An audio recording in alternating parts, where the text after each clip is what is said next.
Dans la dernière vidéo, on vous a quitté au volcan Osorno. Et alors, lorsqu'on est parti du volcan Osorno, on est allé sur une petite île du Chili qui s'appelle l'archipel de Chiloé. L'archipel est très différent du reste du Chili, notamment par ses paysages et sa culture unique. Lorsqu'on voyage, c'est souvent compliqué de tout voir et on est souvent amené à devoir faire des choix.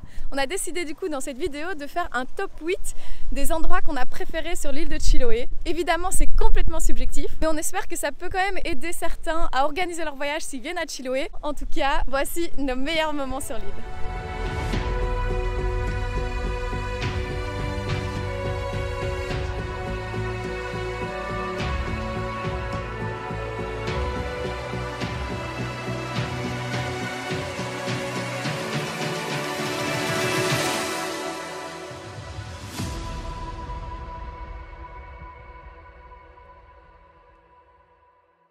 Pour se rendre sur l'île, il faut prendre un ferry. Ça coûte environ 15 € avec la voiture. Ça dure un peu moins d'une heure.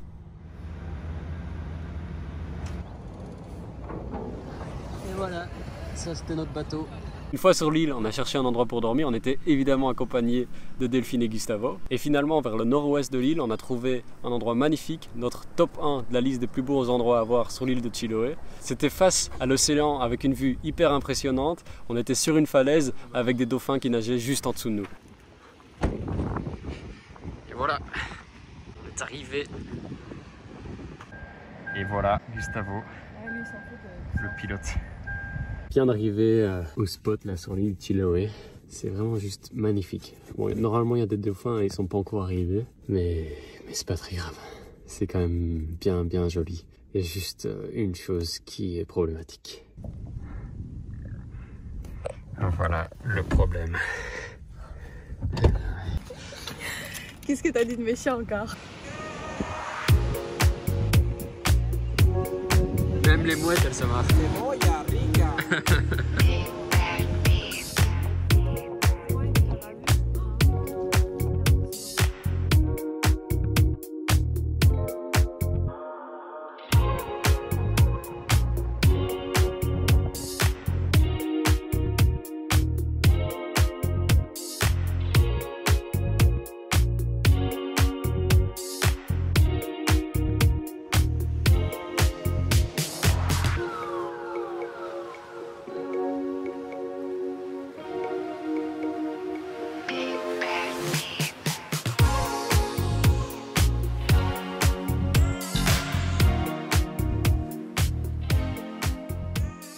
On est le matin, il n'y a vraiment personne.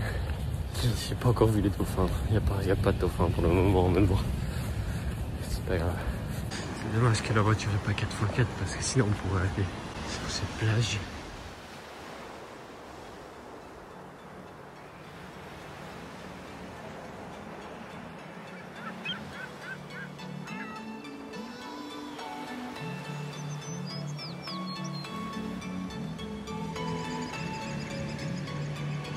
Voilà, petite balade terminée. Ce que j'attendais depuis des heures est enfin arrivé. Les dauphins sont là.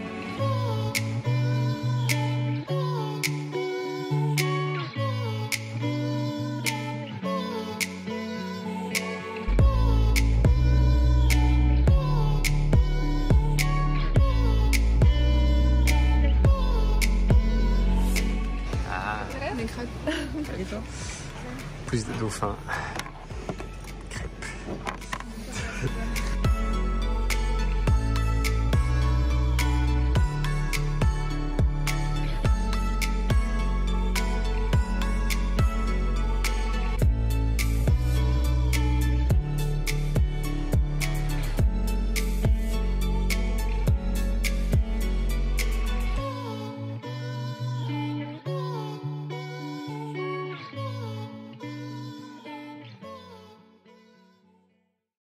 L'archipel de Chiloé est constitué de l'île principale, l'île de Chiloé, mais aussi de plusieurs petites îles sur le côté qui sont intéressantes de visiter. Si vous aimez les endroits isolés et typiques, vous allez certainement apprécier le point 2 de notre liste, qui sont les petites îles de Chiloé.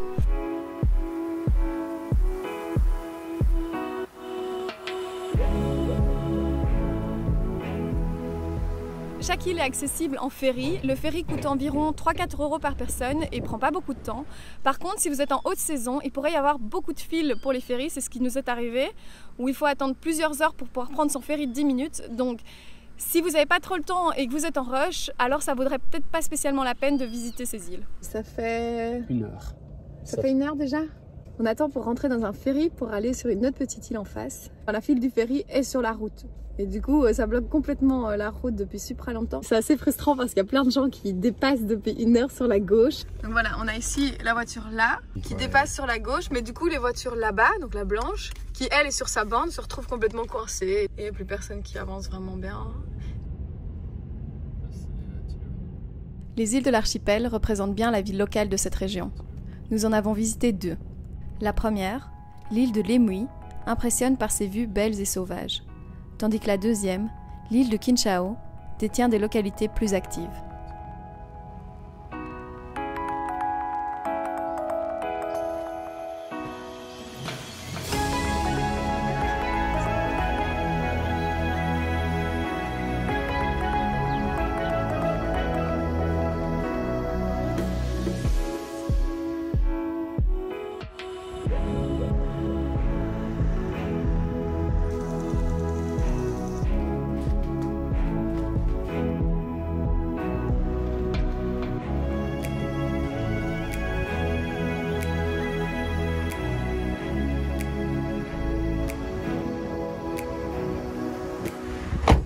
Dans des endroits comme cela, avec peu de monde et beaucoup d'espace, il est assez facile de trouver des endroits agréables pour passer la nuit.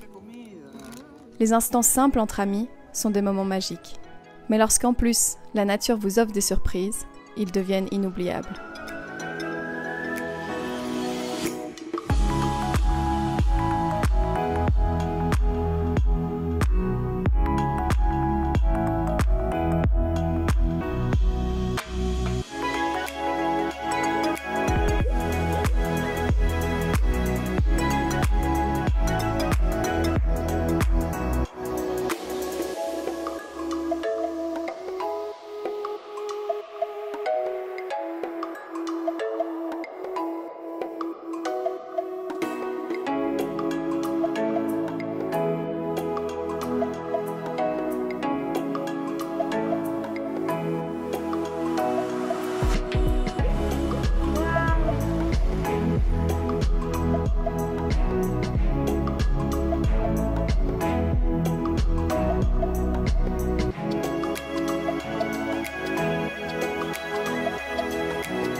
Le troisième point sur notre liste de nos endroits préférés sur l'île de Chiloé est situé juste à côté d'une ville sympathique, Kemchi. C'est l'île des Las Almas Navigantes, soit l'île des âmes navigantes ou l'île des morts.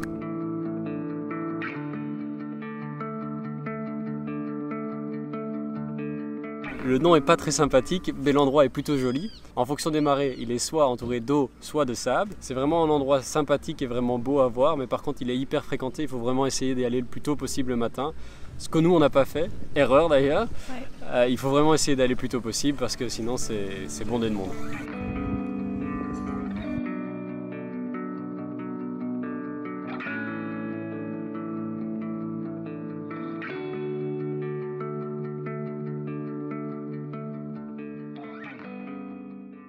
Le quatrième point sur notre liste, c'est l'architecture. L'île de Chiloé comprend pas mal de petites églises qui ont des architectures très typiques et très semblables. Elles sont construites avec des bardeaux de bois local et quelques-unes des églises sont classées au patrimoine mondial de l'UNESCO.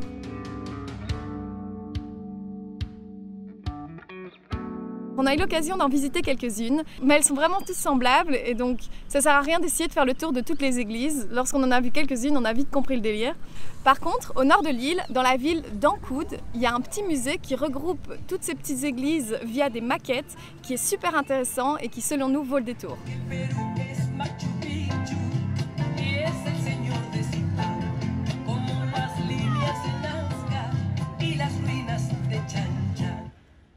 En 5e position de notre liste des plus beaux endroits à voir sur l'île de Chiloé, il y a un endroit où on aurait aimé passer beaucoup plus de temps. C'est la capitale de l'île de Chiloé, c'est Castron. On n'y restait que brièvement parce qu'en haute saison c'était bondé, c'était impossible de circuler en voiture dans la ville. L'architecture y est peut-être un peu moins typique, mais par contre on peut y voir les fameux palafitos qui sont des petites maisons sur pilotis peintes en plein de couleurs différentes. En 6e position sur notre liste, donc vers la fin, on retrouve malheureusement, entre guillemets, le parc national de Chiloé. Nous, on était un petit peu déçus du parc national de Chiloé parce qu'on avait eu l'occasion de faire déjà beaucoup d'autres parcs nationaux dans le Chili qui nous avaient beaucoup plus plu. On avait trouvé que les sentiers dans le parc étaient fort courts, que les paysages n'étaient pas spécialement à couper le souffle et surtout qu'il y avait beaucoup de monde, même le matin. Après, l'entrée du parc coûte 6 € par personne, ce qui n'est pas super cher pour le Chili. Donc si vous n'avez pas eu l'occasion de faire d'autres parcs auparavant, vous apprécierez sûrement d'être dans une nature qui est quand même agréable. Le 7e point sur notre liste, c'est un monument naturel. Ce sont des petites îles qui abritent des pingouins de différentes espèces. Alors pour le nom, je vais devoir vous le lire, c'est le Natural Heritage Site Islotes de Puñihuil. Voilà, plutôt compliqué. Alors nous on est resté sur la plage pour voir les pingouins, mais ils sont vraiment loin et ils sont difficiles à voir. Il y a des tours en bateau pour aller voir le plus proche, ça coûte environ 7 € par personne. Mais si vous voyagez en Patagonie, vous aurez sûrement l'occasion d'en voir à d'autres endroits. I'm staring at my shadow. Am I gonna be safe in getting through tomorrow? When I fall me down, you can lead me to the side, but you still raising me up. And when I look aside, she guides me with the sun and light of me. It ain't over.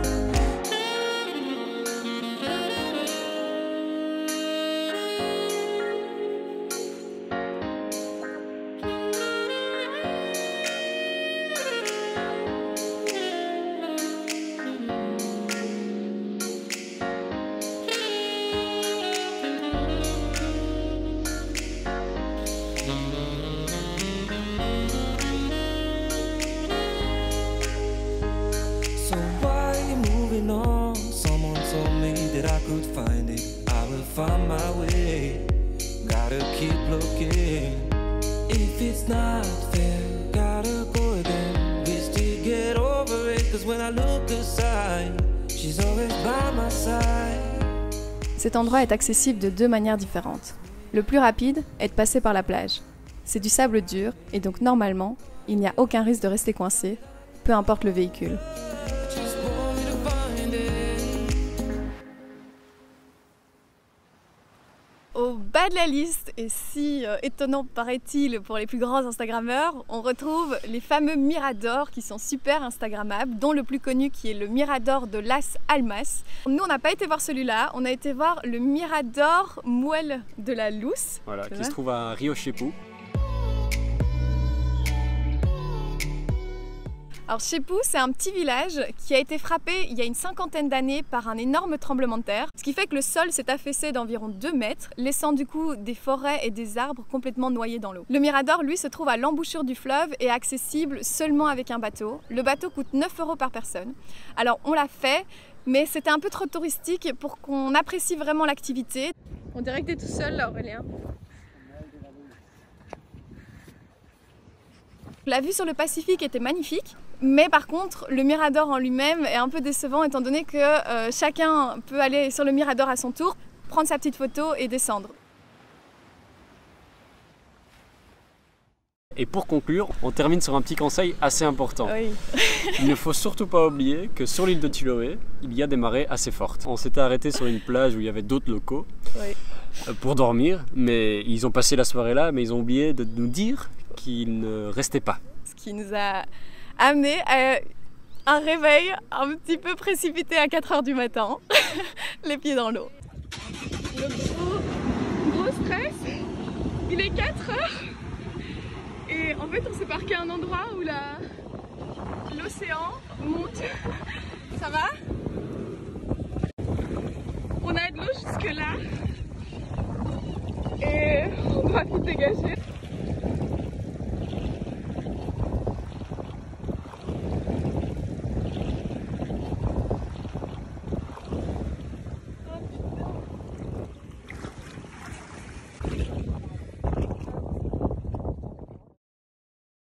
trouve nos affaires.